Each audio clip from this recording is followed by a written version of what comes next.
ทยุกระจายเสียงแห่งประเทศไทยจังหวัดลำปาง FM 97 เมกะเฮิรตซ์เสนอรายการธรรมะยามเช้า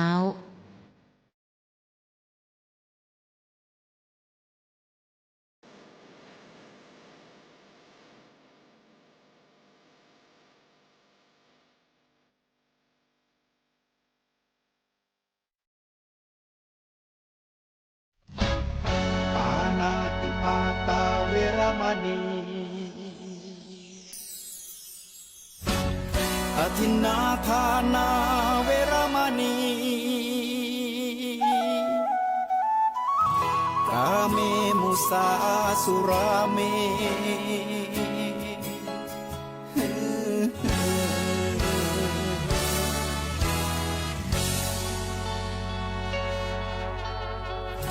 ศีลคือข้อห้ามธรรมคือข้อให้พุทธองค์ตรัสไว้ชี้ทางใจให้ภาคเพียรเบญจศีลเบญจธรรมท่องจำสมัยเราเป็นนักเรียนธรรมะไม่เคยแปรเปลี่ยนแต่เรายังจำได้ไหมมาทวงคำมันหมู่บ้านศีลห้าถือเป็นพันธะชาวพุทธทุกคนทั่วไทยสำนักพุทธขับเคลื่อนธรรมจุดเทียนสว่างที่กลางหัวใจสังคมจะร่มเย็นได้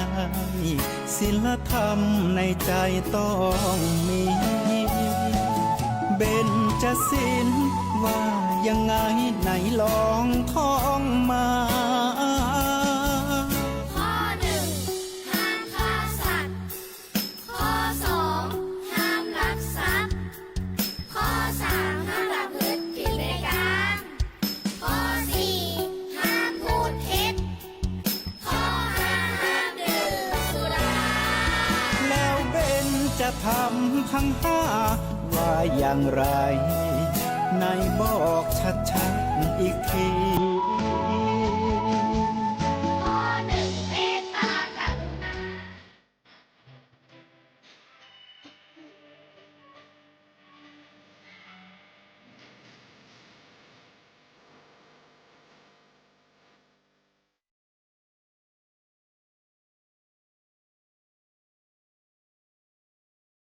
ในเวลาเป็นยามสุดท้ายแห่งราตรีที่เมื่อตัมบูฟังมีสติสัมปชัญญะรู้สึกตัวขึ้นแล้วเราก็มาฝึกทำสมาธิฝึกทำจิตให้มีความสงบกันในช่วงของจิตตวิเวกทั้งสถานีวิทยุกระจายเสียงแห่งประเทศไทยในรายการธรรมารับรุณประมาณ60นาทีตัมบูฟังเรามาทำสมาธิไปด้วยกันโดยให้ท่านฟังนั่งอยู่ในท่าที่สามารถจะตั้งตัวตรงได้ไม่ว่าจะนั่งเก้าอี้หรือนั่งพื้นก็ตามฝึกทำจิตให้มีความสงบเข้าสู่เสนาสนะอันสงัดอาจจะเป็นในห้องนอนในห้องพระหรือตามคอฟฟี่ช็อปหรือแม้แต่สถานที่ทำงานในรถที่เราจะอยู่คนเดียวได้โดยที่ไม่ได้ถูกใครรบกวนไม่ต้องพูดคุยสนทนากับใครอาจจะลืมตาหรือหลับตาก็ได้ถ้าอยู่ในสถานที่ที่เหมาะสมแล้วมาสังเกตดูจิตใจของเราตั้งหวังวันนี้เราจะเจริญอานาปานสติคือสังเกตดูลมไปพร้อมๆกันตามแบบที่พระพุทธเจ้าทำก็คือนึกถึงตอนที่พระพุทธเจ้าท่านดูลมหายใจด้วยเพราะฉะนั้นมันก็จะเป็นทั้งอานาปานสติพร้อมกับพุทธานุสติไปในตัวด้วยกันเลยนะเริ่มยังไงเริ่มจากภายนอกเราเนี่ยแหละทุกฝังเราอยู่ที่ไหนอยู่ในห้องอยู่ในรถอยู่ที่ทำงานอยู่ในคอฟฟี่ช็อปหรืออยู่ตามมุมตามที่นั่งที่ไหนก็แล้วแต่เสร็จแล้ว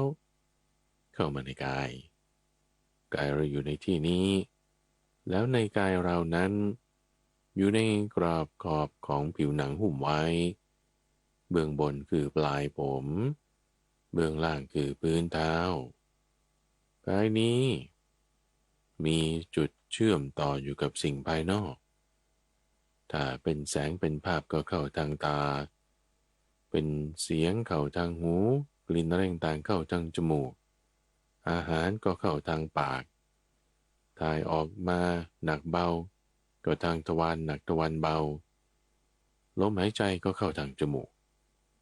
กายเรามีช่องเชื่อมต่อกับสิ่งต่างๆเหล่านี้เราเอาช่องทางจมูกตัวฝั่งเหล่านี้ดูลมหายใจสังเกตดูลมหายใจเข้าหายใจออกลมหายใจเราหายใจเข้าลึกๆดูหายใจออกยาวๆดูเข้าลึกๆเนี่ยให้มันตามลมไปเลยนะตามลมจากปลายจมูกไปจนถึงในโพรงจมูกไปที่คอที่ท้องเข้าสู่ปอดตามกระบังลมไหลไปตามระบบเลือดไปสู่เบื้องบนก็ศีรษะเบื้องล่างก็พื้นเท้าเบื้องขวาก็ปลายนิ้วมือทั้งสองข้างนี่คือขาไปเลี้ยงร่างกายตามส่วนต่างๆแล้วเลือดเหล่านั้นอากาศเหล่านั้นก็วกกลับมาตามจังหวะการเต้นของหัวใจเข้าสู่ปอดออกมาในขั้วปอดตามกลางอกขึ้นมาตามลำคอผ่านมายังในโพรงจมูกแล้วก็ออกไปข้างนอกจินตนาการตามเลยทุกฝังอากาศไหลเข้าอากาศไหลออกอยู่อย่างนี้เมื่อเราหายใจแรงๆสัก2-3 ครั้งคราวนี้ให้เรามาสังเกตอยู่ที่จุดเดียวแล้วไม่ต้องตามลมแล้วตามลมพอแล้วคราวนี้มาสังเกตดูอยู่หน้าที่ตำแหน่งเดียวคือตำแหน่งที่เรารับรู้ถึงสัมผัสของลมด้านในโพรงจมูกอากาศที่เราหายใจเข้าหายใจออกทุกวันนี้นะทุกฝังมันก็คือเข้ามาเป็นธาตุลมอยู่ในกายของเรานั่นแหละจะหายใจอากาศที่เป็นความชื้นเป็นควันเป็นฝุ่น PM 2.5 หรือเป็นอากาศโอโซนเป็นที่ที่โล่งโปร่งอากาศมีแอร์ไม่มีแอร์อยู่ในห้องอากาศเดียวกันท่านผู้ฟังเข้าสู่ร่างกายของเราออกจากร่างกายของเราอากาศที่เราหายใจเข้าหายใจออกอย่างไรตอนนี้ก็เหมือนกันกับอากาศที่พระพุทธเจ้าหายใจเข้าหายใจออกอย่างไรตอนโน้นตอนที่ท่านหายใจอยู่โน่นก็โลกใบเดียวกันนี่แหละดินก็ดินเดียวกันโลกอันเดียวกันน้ำก็ยังมีองค์ประกอบเดียวกันอากาศก็ด้วยเหมือนกันทุกฝั่งอากาศในสมัยพุทธกาลเป็นอย่างไรอากาศในสมัยปัจจุบันก็เป็นอย่างนั้นเหมือนกันยังไงเหมือนกันตรงที่มันก็ยังอยู่ในโลกเดียวกันนี่แหละดินน้ำไฟลมเดียวกันนี่แหละให้เรานึกย้อนไปวันนี้นึกย้อนไปถึงตอนที่พระพุทธเจ้าหลังจากตรัสรู้แล้วใหม่ๆยังคงประทับอยู่ที่ใต้ต้นโพริมฝั่งแม่น้ำเนรัญชราด้านทิศตะวันตกหันไปด้านทิศตะวันออกเห็นแม่น้ำตอนพระอาทิตย์ขึ้นด้วยนี่ตรัสรู้ขึ้นนี่นึกย้อนไปถึงตอนนั้นให้นึกเลยท่านผู้ฟังนี่คือจินตนาการในขณะที่เราก็ดูลมของเราอยู่เหมือนกันนี่แหละเหมือนปกตินี่เลยสังเกตดูลมอยู่นะที่ตำแหน่งเดียวไม่ตามลมเข้าไม่ตามลมออกไม่ต้องบังคับลมให้เร็วให้ช้าแรงค่อยถี่หรือห่างอย่างไรอย่างไรให้หายใจยังเป็นธรรมชาติธรรมดาตัวข้าพเจ้าผู้พูดอย่างนี้พูดไปด้วยก็ต้องหายใจไปด้วยก็สังเกตดูลมเหมือนกันก็เหมือนกับตอนที่พระพุทธเจ้าตรัสรู้ใหม่ๆก็ยังสังเกตดูลมหายใจเจริญอานาปานสตินี้เหมือนกัน จินตนาการถึงเหตุการณ์ในตอนนั้นเวลาจินตนาการท่านผู้ฟังแต่ละคนก็ไม่เหมือนกันนะคุณอาจจะนึกถึงเป็นภาพสีหรือเป็นภาพขาวดำหรือแค่เป็นภาพลางๆเบลอๆหรือจะเป็นแค่ลักษณะทำความรู้สึกเอาไว้ว่าพระพุทธเจ้าอยู่ตรงนี้นี่เป็นอย่างนี้ได้หมดไม่มีปัญหาบางคนอาจจะเห็นเป็นภาพเคลื่อนไหวบางคนอาจจะเห็นเป็นภาพนิ่งก็ได้ไม่มีปัญหาบางคนอาจจะเห็นจากมุมของแม่น้ำมองเข้ามาเห็นพระพุทธเจ้านั่งอยู่บางคนอาจจะเห็นจากมุมของฝั่งอยู่ด้านหลังพระพุทธเจ้าเยื้องๆไปเห็นทั้งตัวท่านเห็นทั้งแม่น้ำเห็นทั้งพระอาทิตย์บางคนอาจจะมองจากโดรนช็อตลอยอยู่ข้างบนนู่นเห็นพระพุทธเจ้าอยู่ไกลๆนั่งอยู่ใต้ต้นโพแม่น้ำอยู่ตรงนี้ได้หมดท่านผู้ฟังแล้วแต่เราจะจินตนาการเอาสักอันใดอันหนึ่งภาพนิ่งภาพสีภาพขาวดำภาพเคลื่อนไหวมุมช็อตไหนตั้งจิตเอาไว้นึกถึงน้อมจิตไปจินตนาการการที่เราตั้งจิตแบบนี้ไว้นั่นคือเรามีวิตกวิจารณ์มีความคิดนึกตรีตรึกไปตามพระพุทธเจ้าณสถานที่นั้นท่านนั่งอยู่แล้วได้ไตรตรองใคร่ครวญว่าเราบรรลุธรรมแล้วนี่บรรลุธรรมนี่มันบรรลุธรรมได้ยังไงบรรลุธรรมนี่คือบรรลุอะไรต้องคิดก่อนนะก็บรรลุอริยสัจสี่นะบรรลุธรรมแล้วได้ประโยชน์อะไรก็ไม่ต้องไปเกิดนะที่ไม่เกิดนี่เพราะอะไรก็เพราะว่าไม่มีภพไม่มีชาติแล้วไง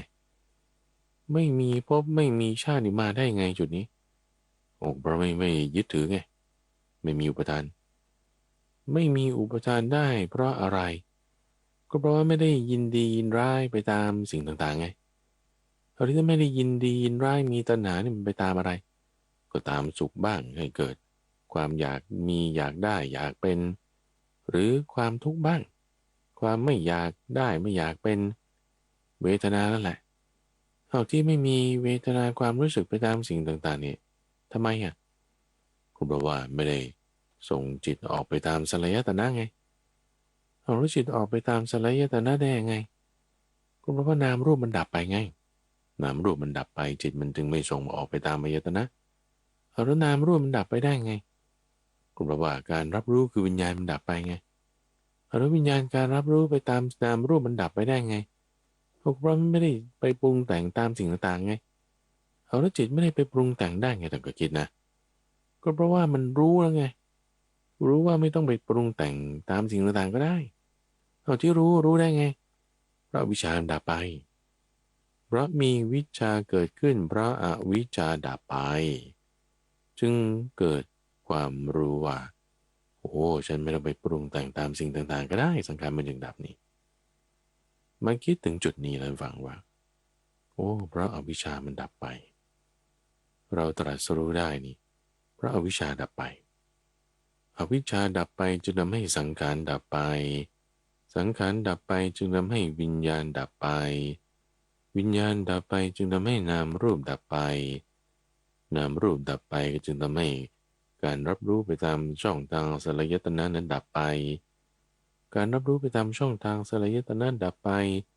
ผัสสะสัมผัสความรู้สึกที่เกิดขึ้นตามช่องทางนั้นๆก็หายไปดับไปพอความรู้สึกสุขไปตามทุกข์ไปตามหายไปดับไปมันก็ไม่ได้จะมีความอยากความยินดียินร้ายไปตามสุขหรือทุกข์นั้นความยึดถือมันก็ไม่มียึดถือดับไปแล้วความเป็นสภาวะความเกิดความแก่ความเจ็บความตายมันก็เลยดับสิ้นที่พ้นจากความทุกข์คือความแก่ความเจ็บความตายได้เพราะอย่างนี้คิดทบทวนนะท่านผู้ฟังพระพุทธเจ้าเราทบทวนไปทบทวนมาซ้ำไปซ้ำมาถอยหน้าถอยหลัง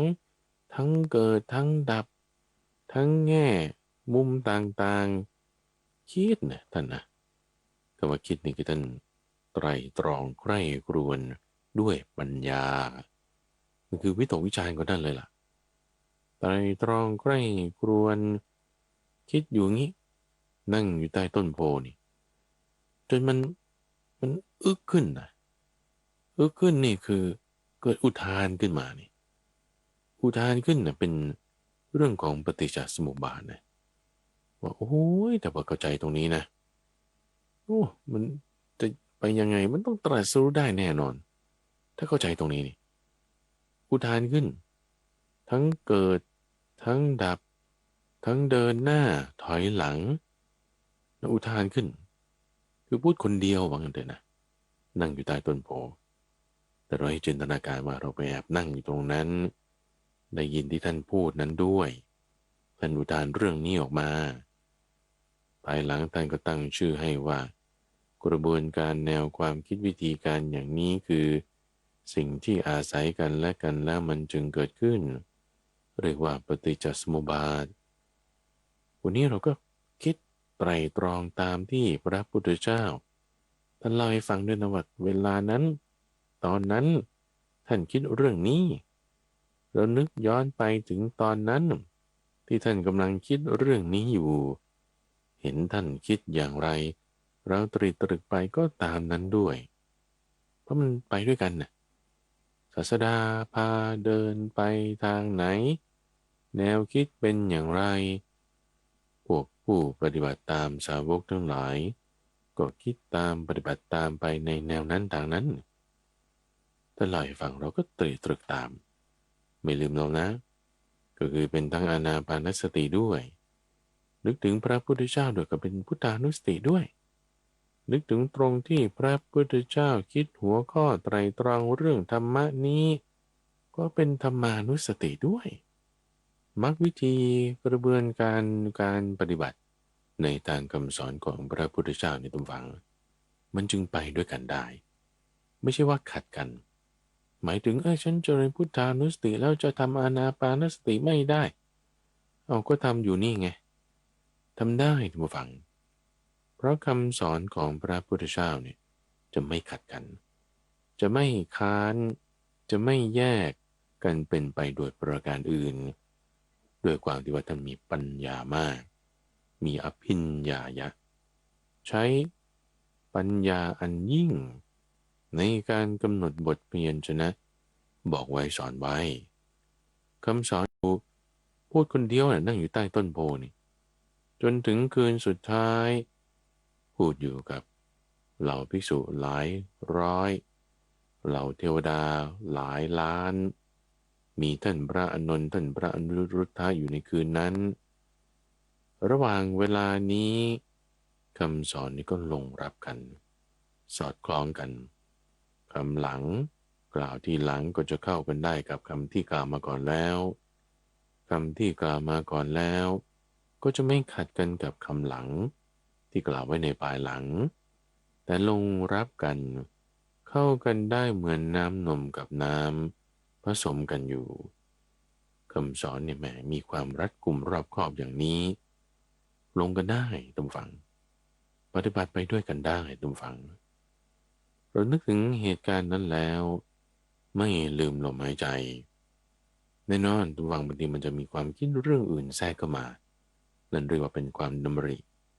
ความคิดที่แทรกเข้ามาโดยที่เราไม่ได้นึกจิตน้อมไปตรีตรึกนี่ก็เรียกว่าความดำริมันปึ้งขึ้นมา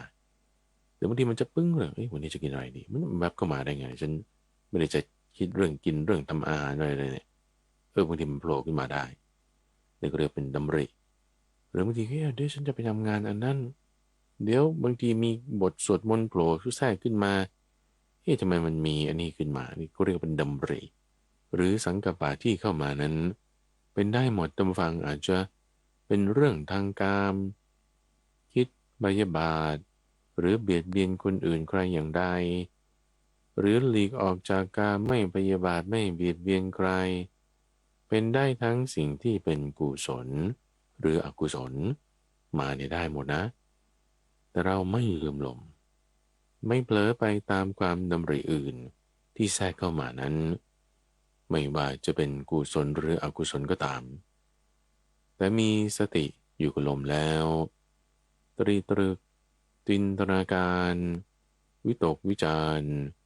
อยู่กับพระพุทธเจ้าตอนอยู่ใต้ต้นโพนั้นท่านพอคิดนะว่าโอ้มาจุดนี้ได้ไงนะโอ้สบายใจแล้วแต่บางครั้งก็เข้าสมาธิลึกลงไปเลยนะคราวนี้ไม่คิดอะไรเลยนะไม่คิดนึกเรื่องอะไรให้อยู่นิ่งๆอุเบกขาอย่างเดียวล้วนๆทั้งวันเลยบางเวลาก็เป็นอย่างนั้นอยู่อุเบกขานิ่งๆเฉยไม่มีปีติไม่มีสุขอะไรใดๆทั้งสิ้นนิ่งไปเลยในเข้าฌานลึกไปเลยแล้วก็เป็นอย่างนั้นก็เรียกว่าเสวยวิมุตติสุขอยู่จนกระทั่งว่ามีครั้งหนึ่งตามฝังที่พระพุทธเจ้านั่งอยู่ใต้ต้นโพแล้วเปลี่ยนอิริยาบถคราวนี้ลุกขึ้นเปลี่ยนอิริยาบถเดินมาที่ฝั่งแม่น้ำเนรัญชราเดินดื่มน้ำบ้างอาบน้ำบ้างแล้วก็เดินข้ามแม่น้ำเนรัญชราซึ่งในช่วงนั้นก็จะเรียกได้ว่าเป็นช่วงที่เริ่มจะมีฝนตกแล้วเนี่ยเป็นช่วงก่อนฤดูฝนก็ประมาณเดือนพฤษภามิถุนาช่วงนั้นเดินข้ามฝั่งแม่น้ำเนรัญชรามานั่งอยู่ที่ใต้ต้นไทรอันเป็นที่พักร้อนของเด็กเลี้ยงแพะที่ต้นไทรมานั่งตรงนั้นเพราะว่าเป็นต้นไม้ที่นั่งอยู่ตั้งแต่ตอนก่อนจะข้ามฝั่งไปนั่งอยู่ใต้ต้นโพแล้วได้รับข้าวคืออาหารมื้อก่อนที่จะตรัสรู้ธรรมก็ที่ใต้ต้นไทรนี้จึงมานึกย้อนไปนะตอนที่อยู่ใต้ต้นโพว่าโอ้กว่าเราจะมาถึงตรงนี้เอาเรานั่งที่ต้นไทรนั้นมาก่อนมานั่งที่ต้นโพนี้แล้วเอาไหนเรากลับไปนั่งที่ใต้ต้นไทรนั้นอีกครั้งหนึ่งเดินกลับมาคราวนี้ข้ามแม่น้ำมาซึ่งแม่น้ำมันก็ไม่ลึกมากคุณฟังประมาณสักแข้งประมาณสักเข่านี่แหละสามารถเดินข้ามมาได้ประมาณสัก400-500 เมตรเดินข้ามมาถึงที่ใต้ต้นไทรอันเป็นที่พักร้อนของเด็กเลี้ยงแพะนั่งลงนั่งเข้าสมาธินั่งสังเกตดูลมหายใจดูลมหายใจแล้วคิดอีกคราวนี้คิดไตรตรองใคร่ครวญเหมือนเดิมอีกเหมือนตอนที่อยู่ใต้ต้นโพโอ้เราตรัสรู้มาได้ไงคือมันต้องคิดรอบครอบนะแต่ไตรตรองใคร่ครวญนะคิดให้รอบครอบว่าเราตรัสรู้มาได้ไงนี่คิดซ้ำอีกอะทุกฝังคือจุดที่เราได้ความสำเร็จครั้งสำคัญในชีวิตนี่เราต้องมาทบทวนเนี่ยทุกฝังพระพุทธเจ้านี่มาทบทวนนะว่าเรามาถึงจุดนี้ได้ไงทบทวนอีกจนคราวนี้เกิดความเข้าใจเพิ่มเติมขึ้นมาว่าเราทำได้อย่างนี้เนี่ยแล้วคนอื่นเขาจะทำได้ตามที่เราทำได้นี้ไหมเมื่อกี้อย่างนี้นะเพราะว่าที่ใต้ต้นไทรนั้นเป็นที่พักร้อนของเด็กเลี้ยงแพะซึ่งพวกเด็กเลี้ยงแพะนี่เขาจะมีที่ไปเลี้ยงแพะอยู่หลายๆที่ถ้าแพะกินหญ้าบริเวณนี้จนเหี้ยนเตียนหมดแล้วก็ต้องหาหม่องใหม่ที่ใหม่พาแพะไปเห็นร่องรอยของเด็กเลี้ยงแพะเห็นร่องรอยของพวกฝูงโคจิตมันจึงนึกถึงคนอื่นบ้างเนี่ยนึกถึงคนอื่นบ้างว่าแล้วถ้าเขาทำแล้วเขาจะทำได้ไหมนะได้ไหมนะไม่น่าได้นะไม่น่าได้โอ้มันยากมากคิดได้อันนี้จึงได้เกิดความปริวิตกคือคิดไปว่าจะได้ไหมใช่ไหมแล้วมันก็เลยมีความดำรินี้โผล่ขึ้นมาว่าคงจะยากไอ้คงจะยากเนี่ยมันเด้งขึ้นมาเองโดยที่แบบว่านึกไปก่อนคือเป็นวิตกก่อนเป็นตริตรึกก่อนตริตรึกมาจากกรรมวิตกแล้วมันก็มีความรู้นี้เกิดขึ้นมาคือเป็นความดำริโผล่ขึ้นมาว่าธรรมะที่เราบรรลุแล้วนี้เป็นธรรมะอันลึกสัตว์อื่นเห็นได้ยากที่สัตว์อื่นจะรู้ตามเป็นธรรมะที่ระงับและประณีตไม่เป็นวิสัยที่จะยังลงง่ายๆด้วยความตรึกเป็นของละเอียดเป็นวิสัยรู้ได้เฉพาะบัณฑิต ก็เหล่าสัตว์ในยุคนี้ มีความอาลัยเป็นที่ยินดี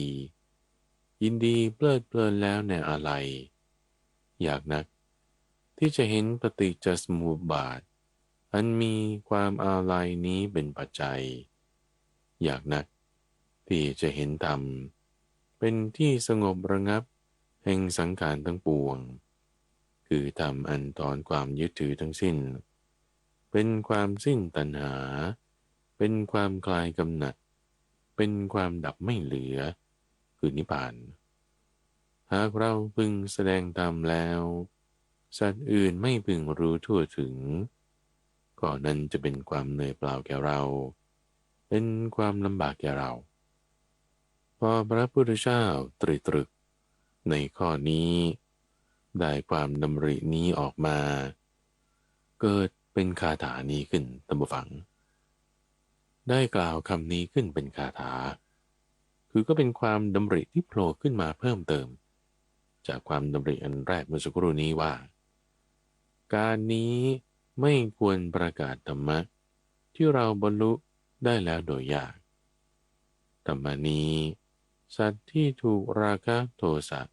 รวบรัดแล้วไม่รู้ได้โดยง่ายเลยสัตว์ที่กำหนัดด้วยราคะถูกกลุ่มมืดห่อหุ้มแล้วจะไม่เห็นธรรมอันให้ถึงที่ทวนกระแสอันเป็นธรรมละเอียดลึกซึ้งเห็นได้ยากเป็นอนูเมื่อเราพิจารณาเห็นดังนี้จิตจึงน้อมไปเพื่อความขวนขวายน้อยไม่น้อมไปเพื่อการแสดงธรรมนี้เป็นความดำริของพระพุทธเจ้าที่เกิดขึ้นอยู่ที่ใต้ต้นไทรอันเป็นที่พักร้อนของเด็กเลี้ยงแพะกล่าวเมื่อแรกตรัสรู้ใหม่ๆนึกถึงว่าจุดเนี้ยฉันบรรลุธรรมมาได้เนี่ยเพราะอย่างนี้เนี่ยเห็นร่องรอยของคนอื่นสัตว์อื่นแล้วก็จะทำตามได้ไหมนะโอ้ยยากจิตนี่จึงน้อมไปว่าโอ้งั้นอย่าบอกเลยมีเด็กเลี้ยงแพะเป็นต้นนี่ไม่ต้องพูดถึงหรอกยากหรือแต่พยายามจะพูดจะบอกจะกล่าวจะเล่าจะแสดงโอ้แล้วก็ไม่บรรลุธรรมโอ้ยเหนื่อยเปล่าความดำริข้อนี้มันโผล่ขึ้นมาในจิตใจของพระพุทธเจ้านี่เราเกาะตามกระแสความคิดจิตใจของพระพุทธเจ้าเลยนะท่านฟังนะเกาะตามเลยเราจินตนาการตามเลยท่านเล่าให้ฟังมาอย่างนี้อยู่ในหลายพระสูตรเลยทั้งโพธิราชกุมารสูตรในมัชฌิมานิกายยังสามัญญผลสูตรกูทันตะสูตรในทีฆนิกายก็มีบอกเล่าถึงเหตุการณ์ตอนนั้นว่าท้อใจละในการที่จะแสดงธรรมเกิดเหตุการณ์ที่สำคัญอีกอันหนึ่งสูงขึ้นไปนู่นเลยให้ท่านฟังจินตนาการตามลอยขึ้นไปบนท้องฟ้าลอยขึ้นลอยขึ้นลอยขึ้นไปจนถึงพรหมโลกอันเป็นที่อยู่ของพรหมที่ชื่อว่าสหัมปติพรหมสหัมปตินั้นก็รู้ถึงความตรึกความดำริของพระพุทธเจ้าที่นั่งอยู่ใต้ต้นไทรด้วยจิตใจของตัวท่านเองของพรหมนี่ก็ติดตามดูเหมือนกันนะเหมือนที่เราติดตามดูพระพุทธเจ้าอยู่ตอนนี้แหละเรารู้ได้นี่เพราะว่าข้อมูลที่ท่านเล่าให้ฟังพรหมนี่เขารู้ได้ก็เพราะว่าเขามีญาณอย่างรู้ถึงความคิดความดำริของพระพุทธเจ้าว่าอ้าวทำไมถึงจิตใจน้อมไปเพื่อความขวนขวายน้อยไม่น้อมไปเพื่อการแสดงธรรมเล่าเกิดความเดือดร้อนใจขึ้นสำหรับพรหม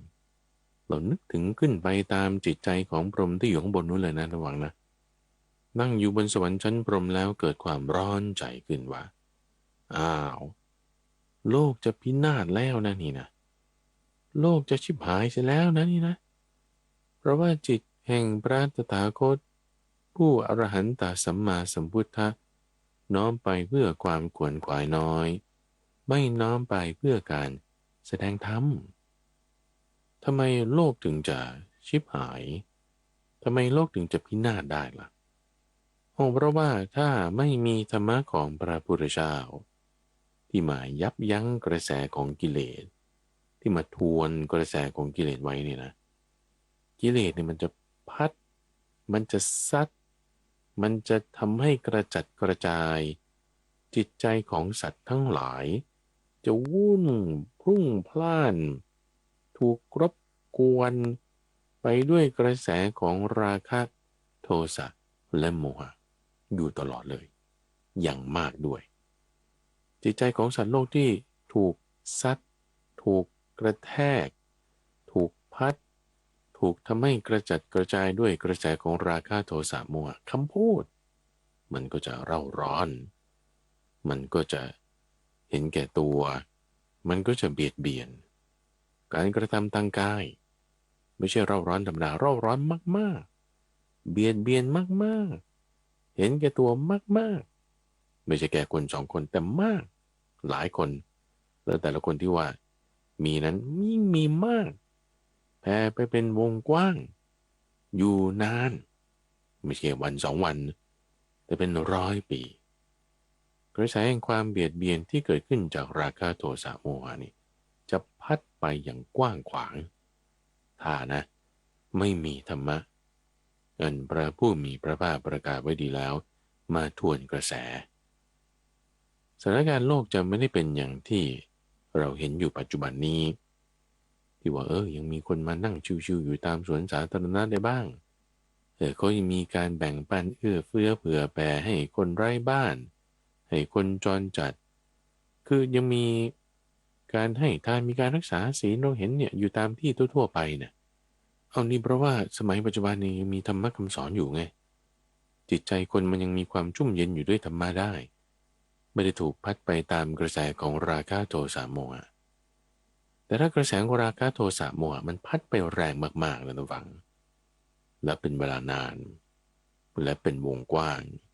ทั้งใน3 ระดับคือกายวาจาใจทั้งตัวเองผู้อื่นในเวลาต่อมาเป็นเวลานานต่อไปด้วยนี่สิ่งที่เราจะปรากฏเห็นในรูปแบบนั้นก็คือสงครามจะมีสงครามที่กินบริเวณกว้างขวางปานสงครามโลกนี้เลยแล้วก็กินระยะเวลานานข้ามเป็นเดี๋ยวว่าเป็นหลาย10 ปีเลยเป็นร้อยปีแล้วการเบียดเบียนเนี่ยอย่าต้องไปพูดว่าเฉพาะผู้ชายต้องออกรบผู้หญิงเด็กก็ต้องไปสู้เหมือนกันการเบียดเบียนการทำร้ายการกดขี่จะเป็นวงกว้างมากนี่คือนัยยะของความที่ว่าโลกนี้จะพินาศโลกนี้จะได้รับความเดือดร้อนถ้าเผื่อว่าไม่มีธรรมะคำสอนของพระพุทธเจ้าสามบดีพรหมอยู่บนสวรรค์ในชั้นพรหมสูงขึ้นไปนู่นสบายชิวๆอยู่ข้างบนเนี่ยร้อนสันหลังวาบเลยคำถามก็คือว่าทำไมสามบดีพรหมเราตามไปดูท่านเนี่ยนะนึกถึงท่านส่งจิตไปตามนี่ก็เป็นเทวตานุสตินะการระลึกถึงเทวดาองค์ใดองค์หนึ่งที่ท่านด้วยคุณธรรมคือศรัทธาศีลจาคะปัญญาจึงได้ไปเกิดเป็นเทวดานั้นได้นี่เรียกว่าเป็นเทวตานุสติเราตามระลึกถึงจิตใจของสามบดีพรหมที่ท่านมีความคิดข้อนี้เราก็ได้เจริญเทวตานุสติทำไมท่านถึงจะต้องมาเดือดร้อนกับพวกมนุษย์ที่อยู่บนโลกนี้ด้วยเพราะว่าถ้าโลกมนุษย์มีความระสำระสายเมื่อไหร่ท่านผู้ฟังพวกเทวดาก็ระสำระสายตามกันขึ้นไปเหมือนกันทำไมถึงเป็นอย่างนั้นเพราะว่าถ้าโลกมนุษย์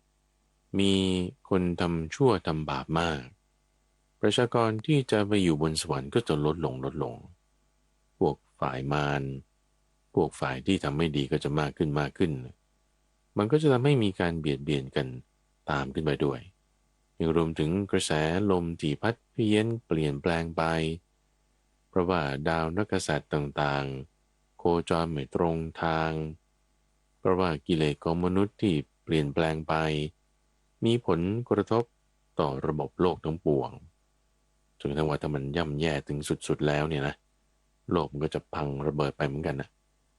แต่ความเบียดเบียนความเดือดร้อนตามกระแสของราคะโทสะโมหะนั้นก็กระทบกันขึ้นไปเป็นชั้นๆไปเป็นวงกว้างโดนทุกคนท่านจึงมีความเดือดร้อนใจในกรณีหรือประการหนึ่งนะท่านฟังที่เราเห็นไหมเนี่ยเขาตั้งเครื่องบูชาจุดธูปปักไว้เนี่ยมีผลไม้มีเครื่องบูชาก็ทำอะไรบวงสรวงเทพเดี๋ยวบวงสรวงเทพองค์นั้นบวงสรวงเทพองค์นี้เดี๋ยวคนนี้ก็ขอให้หายป่วยบ้างเดี๋ยวคนนี้ก็ขอให้การค้าดีบ้างเดี๋ยวคนนี้ก็ขอให้พ่อหายป่วยบ้างลูกหายป่วยบ้างโอ้ยแต่ละคำขอเนี่ยระวังจดบันทึกไว้จดบันทึกไว้เนี่ยโอ้ถ้าเทพเจ้าองค์นั้นคุณขอใครขอกับเท้ามหาพรหมอีกคนหนึ่งก็ขอกับเท้าสกเทวราชอีกคนหนึ่งก็ขอกับเท้ากุเวระก็คือเท้าเวสสุวรรณนั่นแหละแต่ละคนละคนที่ส่งคำขอไปนี่นะโอ้โธ่บางทีมันเกินระบบฐานข้อมูลที่เขาจะรับเก็บได้เลยนะระวังมันเยอะมากแล้วแต่ละคำขอส่งไปนี่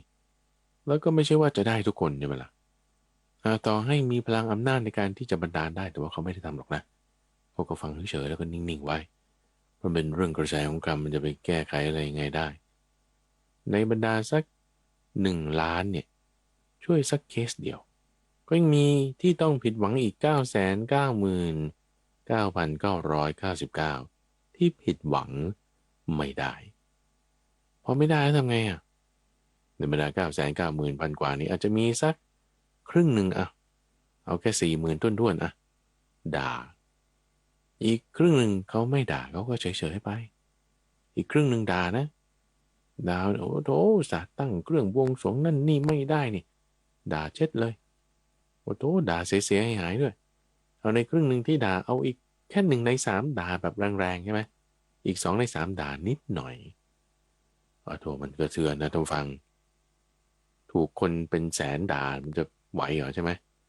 โอ้เดือดร้อนแน่นอนเดือดร้อนแน่นอนทำไงสิ่งที่จะช่วยได้โอ้ยสิ่งที่จะช่วยได้ก็กรรมดีนั่นแหละแล้วอะไรที่จะเป็นตัวผลักดันให้สัตว์โลกงดการทำความชั่วสร้างกรรมดีได้ก็อย่าให้ไปตามกิเลสนั่นแหละสิ่งที่จะทวนกระแสของกิเลสได้มันก็มีธรรมะนี่แหละสัทธรรมสวากขาตธรรมจึงนั่งอยู่เฉยๆไม่ได้แล้วทุกฝังอยู่บนบรมโลกเนี่ยวาบมาเลยด้วยความรวดเร็วเหมือนอย่างที่เราจินตนาการเนี่ยจิตใจของเรามันเร็วนะจินตนาการวาบนี่จากอยู่ประเทศไทยบางคนฟังอยู่อเมริกาบางคนฟังอยู่สปป.ลาวว้าไปนู่นเลยริมฝั่งแม่น้ำเนรัญชราแล้วฝั่งนี้ก็เป็นต้นโพอีกฝั่งนึงก็เป็นต้นไทรว้าขึ้นไปนู่นเลยอยู่ในสวรรค์ชั้นพรหมสัมปรีพรหมก็ว้าจากสวรรค์ชั้นพรหม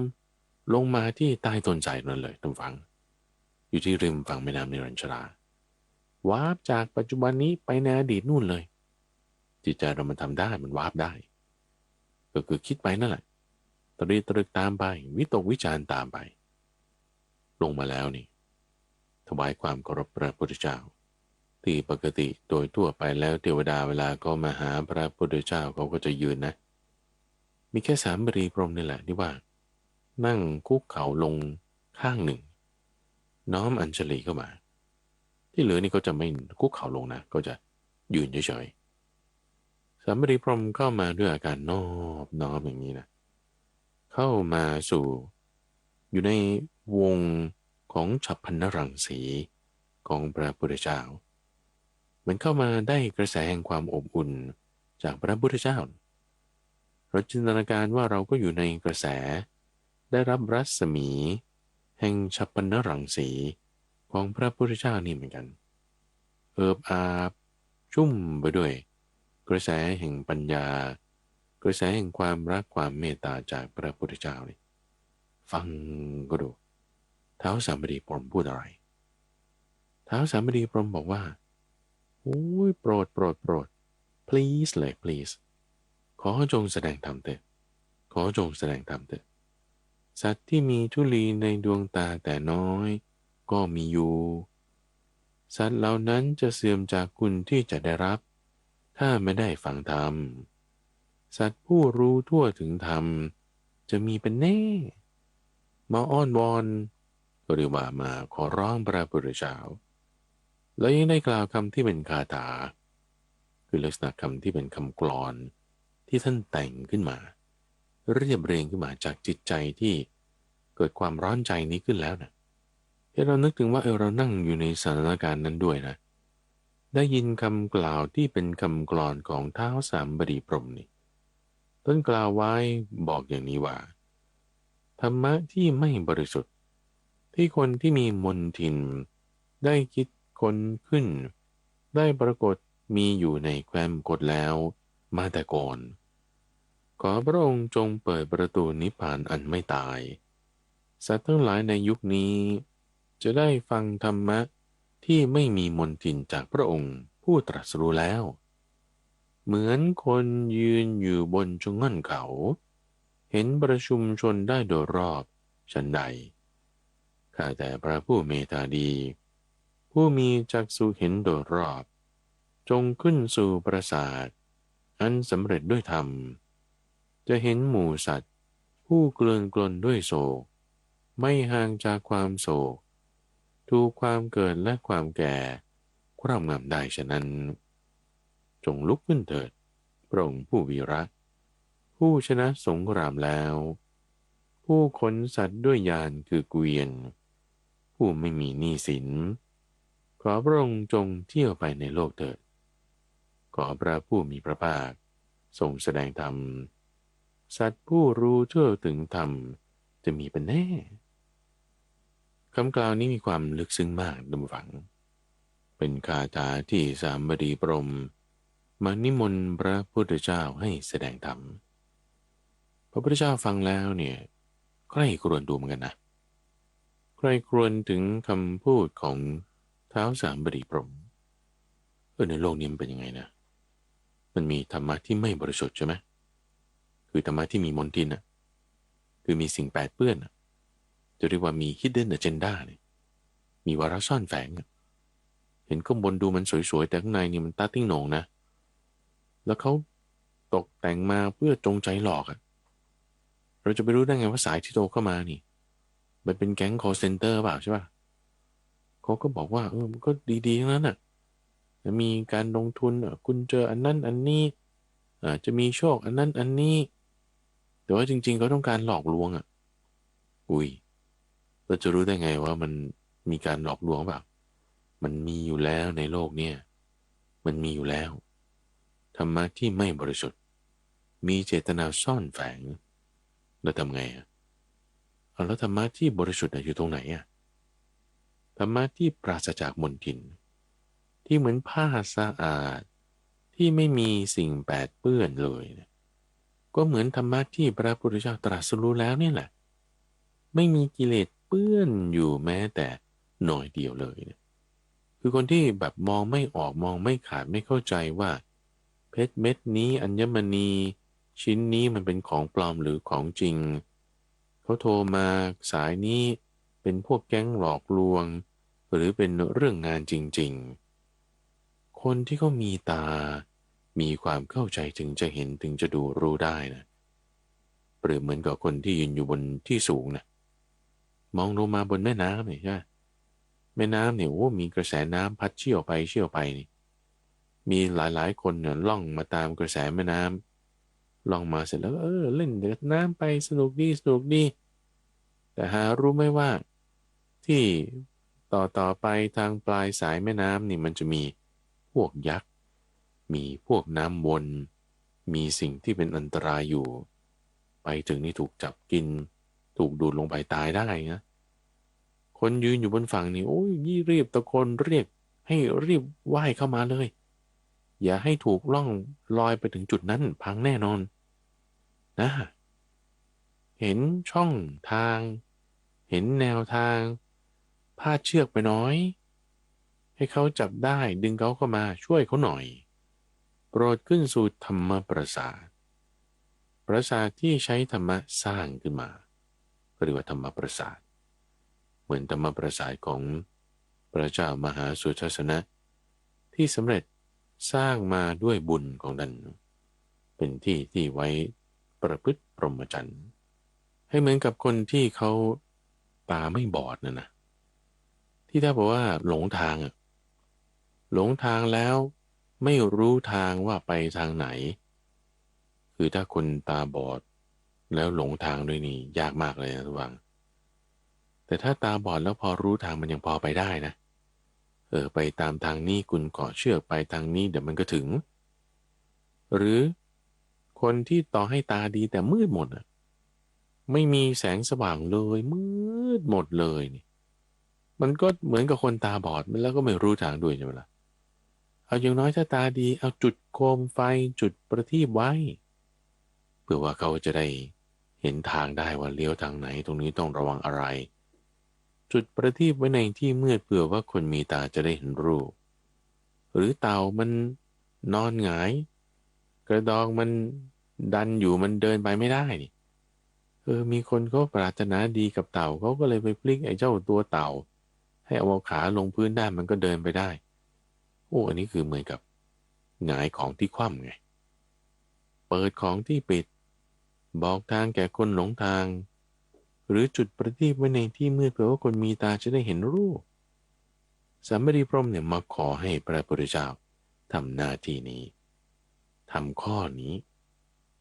คือตัวสัมมารีพรหมเองทำไม่ได้ทุกฝังเพราะอะไรก็ความสามารถไม่ถึงความสามารถในการเป็นภควาเนี่ยมันไม่ได้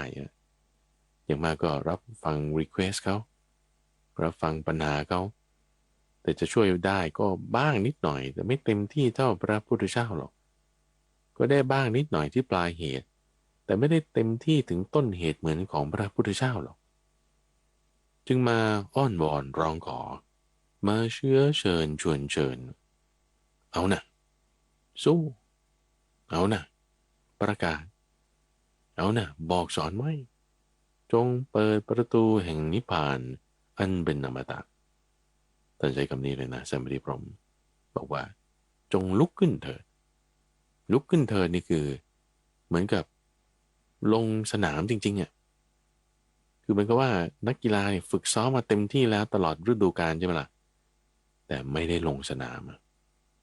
แหมมันคือคุณซ้อมมาเต็มที่เลยนะแต่ไม่ได้ลงสนามนะเอาหน้าลงสนามเลยนี่เลยลุกขึ้นเถิด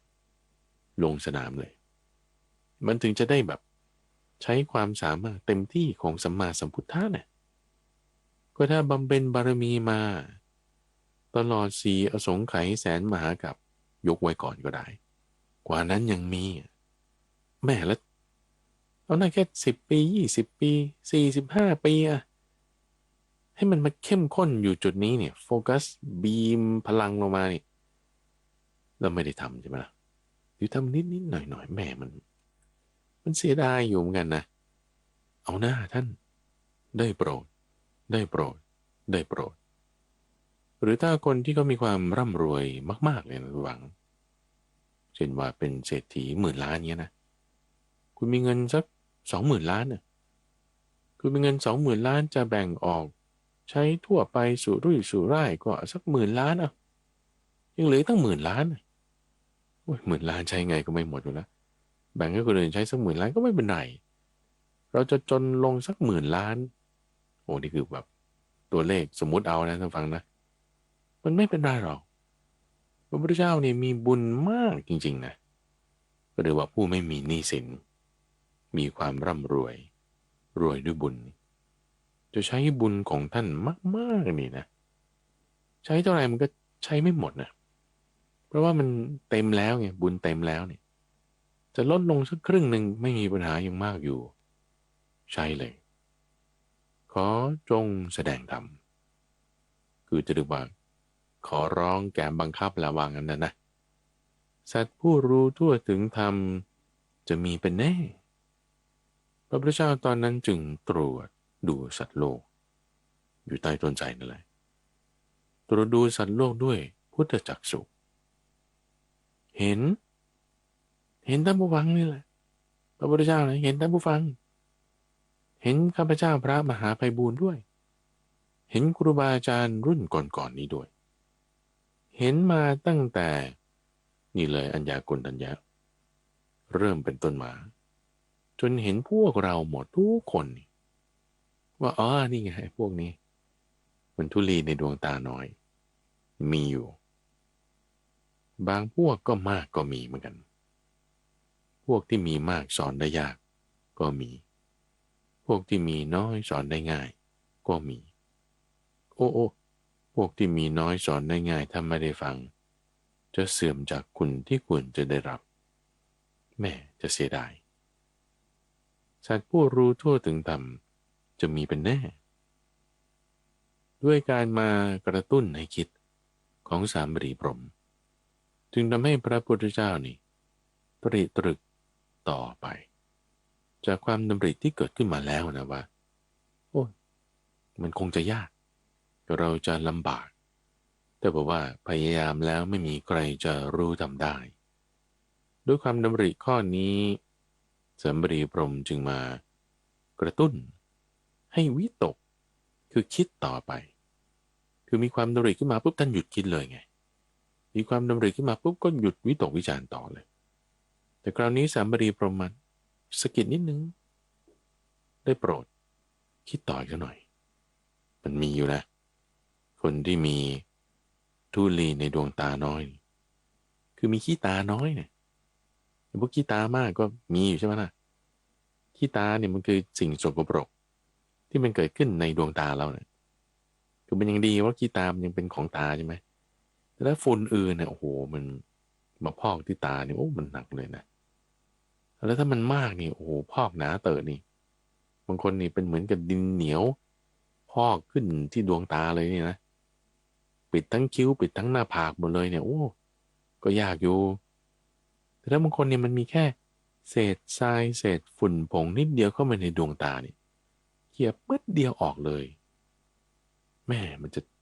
แจ่มใสนะมันจะเห็นได้นะเส้นทางมันจึงเปิดกว้างขึ้นมาเลยทุกฝังคือทางไปสู่นิพพานนี่มันมีอยู่แล้วใช่ไหมล่ะคือทางที่มีองค์ประกอบ8อย่างอันประเสริฐนี่ทีนี้จะทำทางเชื่อมตรงนี้ไว้ให้จะเปิดทางเชื่อมตรงนี้จากโลกนี้ที่แบบวุ่นวายไม่สงบมีทางเชื่อมอยู่ไปสู่องค์อันประเสริฐ8อย่างแล้วไปเรื่อยๆจะไปถึงสู่ที่เกษมคือนิพพานเปิดทางเชื่อมนี้คือประตูสู่นิพพานอันเป็นอมตะทางเชื่อมนี้คนจะมาได้ต้องมีเครื่องรับนะเหมือนเราจะได้รับพลังงานแสงอาทิตย์เนี่ยทุกฝังคุณก็ต้องติดแผงโซลาร์เซลล์ใช่ป่ะมาแปลงเป็นพลังงานไฟฟ้าเปิดแอร์เปิดไมโครเวฟเครื่องซักผ้าอะไรต่างๆได้หรือคุณจะได้รับพลังจากลมคุณก็ต้องมีกังหันลมมีกังหันลมแปลงลมเป็นกระแสไฟฟ้าเปิดเครื่องทำน้ำร้อนเปิดหลอดไฟได้มันต้องมีเครื่องรับเหมือนกันเราจะไปตามทางสู่นิพพานได้ทางที่มีองค์ประกอบอันประเสริฐ8อย่างเครื่องรับที่ท่านยืนยันไว้ให้มอบไว้ให้บอกไว้ให้กับสามบดีพรหมไว้เป็นเบื้องต้นคือสัตว์เหล่าใดมีโสตประสาทสัตว์เหล่านั้นจงปลงศรัทธาลงไปเถิดคือหนึ่งคุณต้องมีหูคือโสตประสาทรับฟังได้และสองคุณต้องมีศรัทธาปลงศรัทธาลงไปคือมีความเชื่อมีความเลื่อมใสมีความมั่นใจมีความเชื่อเลื่อมใสมั่นใจในคำสอนของพระพุทธเจ้าแล้วนั่นเหมือนกับเป็นเครื่องรับที่จะให้เราไปตามกระแสสายเส้นที่มีองค์ประกอบอันประเสริฐ8อย่างตามเส้นทางที่พระพุทธเจ้าท่านดำเนินไปก่อนแล้วจุดหมายคือนิพพานตามเส้นทางเดียวกันไปได้เรานึกถึงเหตุการณ์นี้ที่สามบดีพรหมมาทูลนิมนต์พระพุทธเจ้าให้แสดงธรรม อยู่ที่ใต้ต้นไทรอันเป็นที่พักร้อนของเด็กเลี้ยงแพะเรียกว่าเป็นการเจริญพุทธานุสติไม่ลืมลมหายใจดูลมหายใจของเราไปด้วยเพื่อเป็นการเจริญอานาปานสติให้เกิดความเห็นให้เกิดความเข้าใจที่ถูกต้องเป็นสัมมาทิฏฐิก็ทำให้เราเป็นผู้ที่เดินไปตามทางที่มีองค์ประกอบอันประเสริฐ8อย่างเป็นเส้นทางที่พระพุทธเจ้าของเราท่านเดินไปตามทางนี้ท่านเดินทางนี้ท่านเคยเดินที่นี่เราก็เดินตามท่านไปเราก็จะไปสู่จุดหมายเดียวกันได้แน่นอนนั่นคือนิพพานเป็นผู้ฟังที่ตรีตรึกไปตามใคร่ครวญไตรตรองตั้งสติไว้อย่างนี้ก็เป็นผู้ที่มีส่วนในความเข้าใจที่ถูกต้องนั่นคือปัญญามีส่วนในการตั้งสติมีส่วนในการปรารภความเพียรตามที่พระพุทธเจ้าได้ทำไว้ได้รับพรอันประเสริฐในข้อนี้นั่นเองและท่านผู้ฟังท่านใดที่สนใจในการที่จะไปดูสถานที่จริงที่พระพุทธเจ้าได้ทำความเพียรจนถึงตรัสรู้อยู่ใต้ต้นโพและข้ามฝั่งแม่น้ำในรัญชรามาที่ต้นไทรเพื่อให้การจินตนาการนึกภาพถึงโลเคชันนั้นๆของเราได้อย่างถูกต้องชัดเจนเห็นสภาพสิ่งแวดล้อมในปี 2567 ทางมูลนิธิปัญญาภาวนาก็จะมีการจัดทริปไปสังเวชนียสถาน 4ในวันที่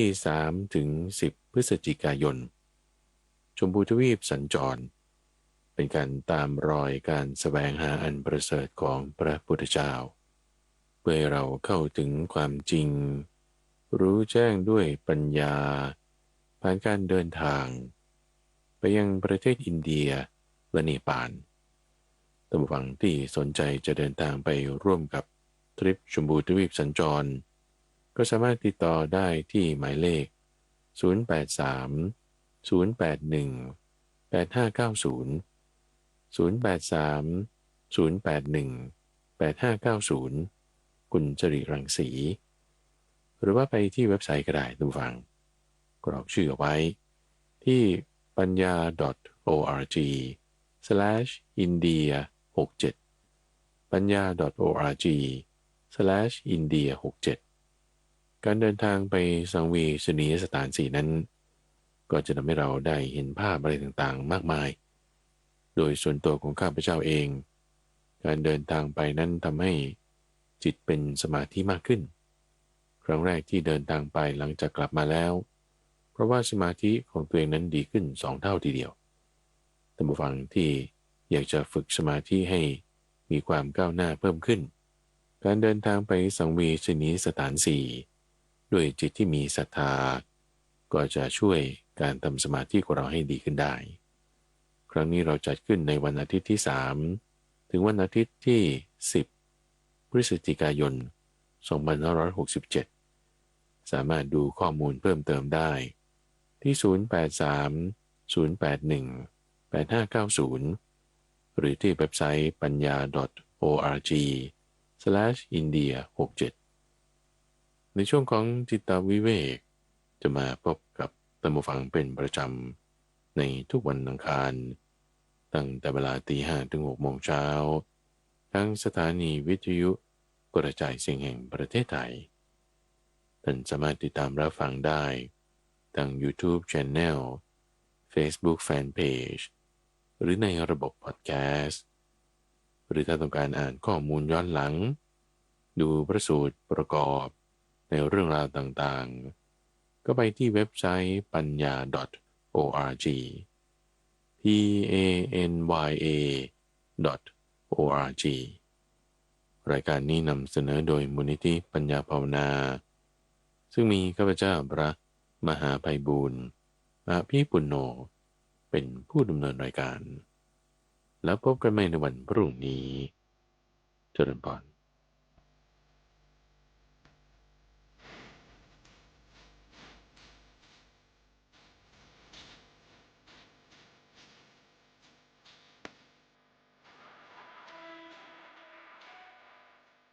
ติดตามรับฟังรายการธรรมรับอรุณได้เป็นประจำทุกวันทางสถานีวิทยุกระจายเสียงแห่งประเทศไทยกรมประชาสัมพันธ์ FM 92.5 เมกะเฮิรตซ์และ AM 891 กิโลเฮิรตซ์